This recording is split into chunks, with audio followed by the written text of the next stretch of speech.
ఎందుకు ఆ భూమి ఫలించట్లేదంటే నీలో ఉన్న ఒక పాపము, నీలో ఉన్న ఒక పాపము. ఏంటి ఆ పాపం ఏంటి ఆ పాపం అంటే నీ బలాన్ని బట్టి నువ్వు గర్వపడుతున్నావు.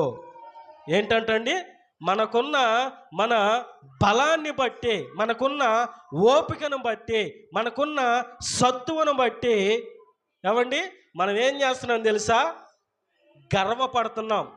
నాకేముందిలే, నాకేముందిలే, నాకు నా బలం ఉంది, నేను ఏదైనా చేసుకొని నేను బ్రతకగలుగుతాను, నేను ఏదైనా చేసి నేను ₹1 సంపాదించుకోగలుగుతాను అని మనకున్న బలాన్ని బట్టి మనం గర్వపడినట్లయితే ఆ గర్వాన్ని దేవుడు ఏం చేస్తాడో తెలుసా?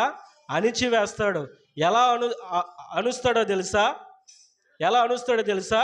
మన యొక్క పొలం అనేది మనకి మంచి ఫలాలు అనేది ఇవ్వని పరిస్థితి.